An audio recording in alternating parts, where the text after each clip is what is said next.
New York was crazy.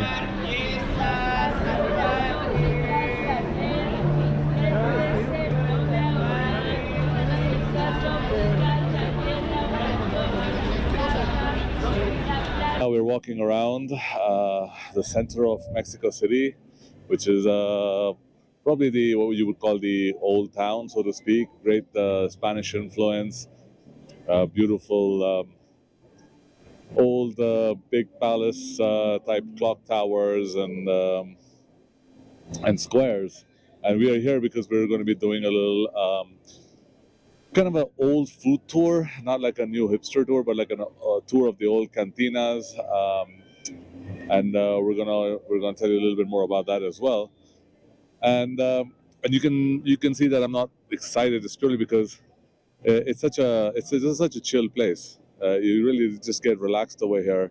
Walking around Mexico City is so much more different to walking around any other big kind of crowded capital city. And it's just got me in the vibe to just relax and enjoy the weekend. So this is what we're going to do. What we're going to tell you to do in the weekend is probably not the most efficient use of your time, but probably is if you're just looking to relax and enjoy the city a little bit. So walking around, coming to this historical center, doing a walking tour are probably some of the good things.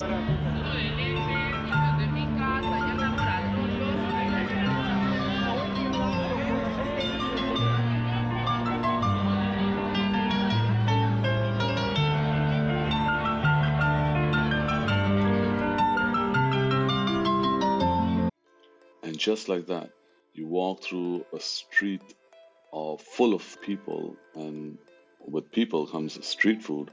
And everywhere you look around, there's fantastic, iconic street food. You want to jump into every shop, every stall, get a bite of this, get a bite of that.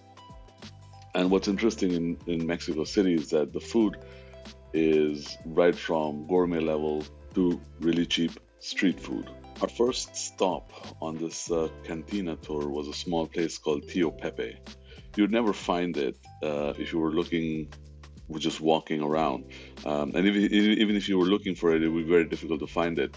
But it's just hidden there, and it's this old world cantina from 1869, I think. Just looking at the doors, you walk in and you're transformed and transported into this old world place with some delicious drinks where women and street vendors and minors were not allowed to enter till some time back.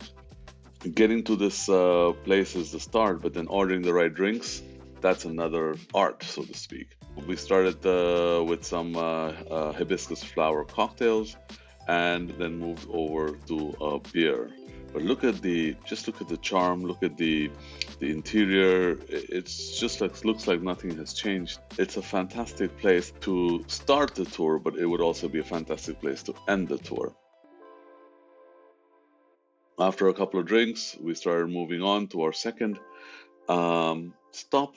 And again, these are cantinas you would see, but you would either need to be brave or to go in, or you would not actually know.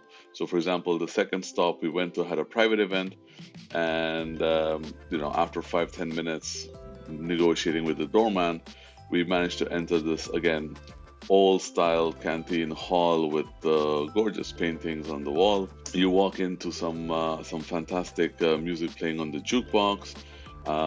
Again, old world decor, a nice michelada or chileda hits the spot, and some snacks accompany. Unlike Tio Pepe, which had no food, this particular place had some snacks with the drinks. And just like that, we over the evening hopped multiple small bars and restaurants, going from one to another. Our third stop was a little bit more fancy, but look at that ceiling and look at the decor on the wall, where we had interesting cocktails. Finding the place and then knowing what to order over there are two different things. My cocktail was a special one with roasted crickets, and yes, you heard them right, crickets, which are a delicacy in Mexico along with other different types of animals. While the cocktail was excellent, The crickets themselves were very nice and crunchy, and of course the alcohol really helps these crunchy crickets taste really delicious. So, nod of approval. Would I have them like popcorn? Probably not. But would I have them soaked in alcohol? It's possible. And just like that, we made a few more stops and called it a night.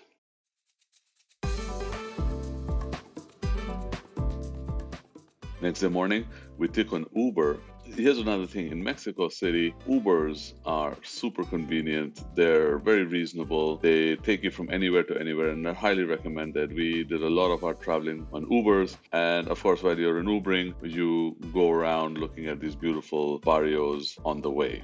Our mission for Sunday was to head to another neighborhood a little bit further from where we were staying to check out some of the vibes on a Sunday. Sunday being a day that most places are shut, we were told that this particular barrio was quite interesting. Good morning from Mexico City. It's a nice sunny day, and as it's a Sunday, a lot of things in the other parts of Mexico City are shut on Sunday, and we were told that this particular kind of area or barrio is quite known for its Sunday vibe, and so that's what we have come here to spend the Sunday. The name of the kind of area or the barrio is Coyoacán, and it's also where you have the Frida Kahlo Museum.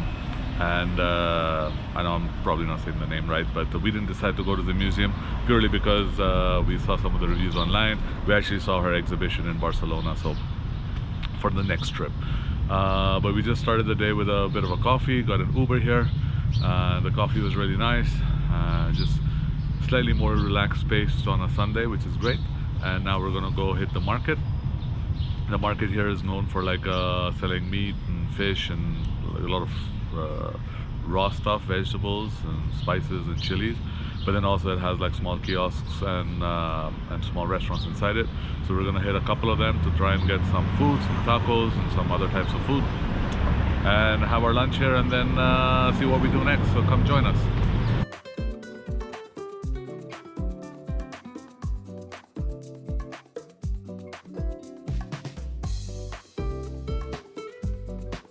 The Coyoacán market was very interesting.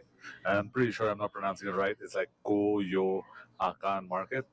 Um, it was a really nice kind of walking down the small market. It reminded me of the market in Singapore, the wet markets there. But what was really interesting was they had a lot of like nice small little restaurants, little cafes in there. Everything from you could taste chocolate to coffee to different kinds of breads. And of course, when you go in there, you realize how big is it, and also how much variety of food there is. And for somebody like me who gets really overwhelmed with choice, there was a lot of choice. There were a lot of local type street food type places. But what we did do is we found one place which looked slightly different, and we decided to kind of restaurant hop, so to speak, or market hop. And we started over there, which was a place. Name of the place is going to be in the comments, but in the description. But it's called something called the Rituals of Trinidad. And Trinidad here was in the country, was actually the grandma of the owner. And we went there because it has a slightly different menu. And we started with just about 5 tacos. And those 5 tacos were phenomenal. They were really good. And we decided to kind of go to the next, decided to hop to the next kind of couple of stalls. So we went there, and nothing really caught our eyes because everything was the same, kind of like meat shaved off on a taco real fast. Some of them were super commercial with things like Russian salad taco and things like that.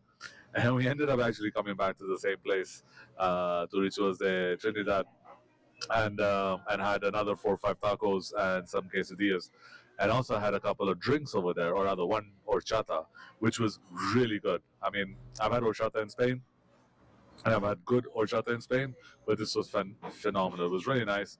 And they have a tasting menu for 80 pesos for different kinds of non-alcoholic drinks. Good quality food, great. The fish tacos were phenomenal. The meat tacos were really good, and the vegetarian tacos and vegan tacos were excellent as well. So they have a good variety and great service. And it's really nice just to sit at the kitchen at the bar and just enjoy some great tacos. We did that. We walked around. And we were looking for some tres leches. It's been one of the things I haven't had in Mexico yet. It's one of my favorite desserts, the pastel de tres leches, and apparently it's a celebratory kind of cake, so you can't find it everywhere. We were trying to find it in the market, and they don't have it in the market. The only place that had it in the market shut down.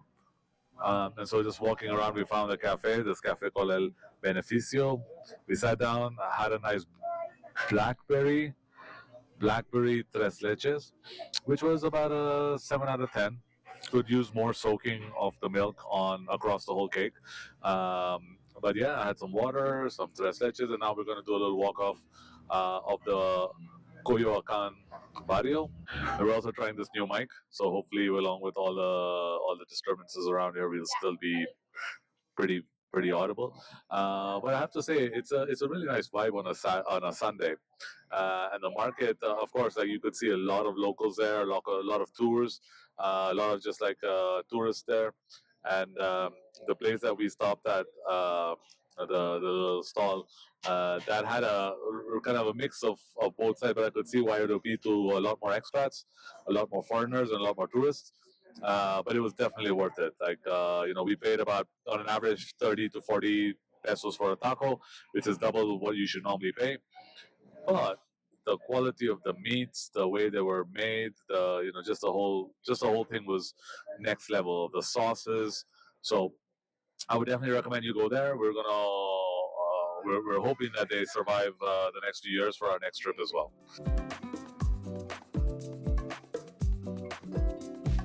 Now we're at this beautiful museum in Mexico City, and you can't really imagine how beautiful the museum is if you don't actually come here. It's a museum of art, and I'm pretty sure it's quite nice inside, but we just don't have the time to go inside right now. But we spent most of majority of the morning and the afternoon at Coyoacán neighborhood. We found an artisanal or the market of the artists, which has got a fair amount of good artistic work. Small independent stalls, but also has a lot of like made in China stuff that's being sold over there. But I would say it's still worth going because you have a lot of different stuff, from handicrafts to arts to crafts to a lot of tattoos and piercings that you can get done over there, which was quite surprising. And it's on 2 floors, and it's free to enter, so I think it's definitely worth going. And then we went to the plaza of the neighborhood, and there was some dancing, some stalls. Generally, a really good vibe, and all the roads around there had street food stalls all around, and everything from elotes to tacos to churros to different kinds of food, different types of food, different types of sweets. They were all available there across like 4 or 5 streets. So I think it was a really nice kind of vibe. Luckily, we'd eaten a lot at the taco place, so we weren't that hungry. But I could definitely see like spending the kind of the whole morning, afternoon there, just chilling out, listening to some of the music, watching the dancing. It does get a little bit of a little hectic, but I guess that's the vibe. And then, of course, like as the time went by, the traffic became a bit more intense, and so to come to the museum, we had to take an Uber, but we had to kind of walk a little further, about 10, 12 minutes away, in order to not get stuck in the traffic. So overall, it was one of the really nice days that you can spend in a nice neighborhood in the Mexico City. And Mexico City is like positively surprised both of us, and I think we would definitely be back, and we definitely be back for a longer period of time, because it has this like great vibe to be able to kind of live and relax, but also then go out and eat out, and have these little exceptions to your days, the excitements to your day. And we didn't even do like any touristy stuff. We didn't do any of the cultural stuff. We didn't go to the small spots around Mexico City, and so there's a lot to see. And I think like a week and a half, 2 weeks is probably a good time to spend here if you're coming as a digital nomad. Maybe even more if you're a digital nomad that's working quite a lot, so maybe a month then. But definitely another 2 weeks over here would be a would be a good investment. This neighborhood looks very different to where we were staying in Nopolis and some of the other neighborhoods that we've been in. This looks more commercial, more like the central business district. A lot of big brands have their offices here, so completely different vibe. But still really nice. You feel good. Sun is out, can't complain. So Mexico City, top marks. Follow us for more of our adventures as we travel the globe, seeking out new spots, new food, and new adventures.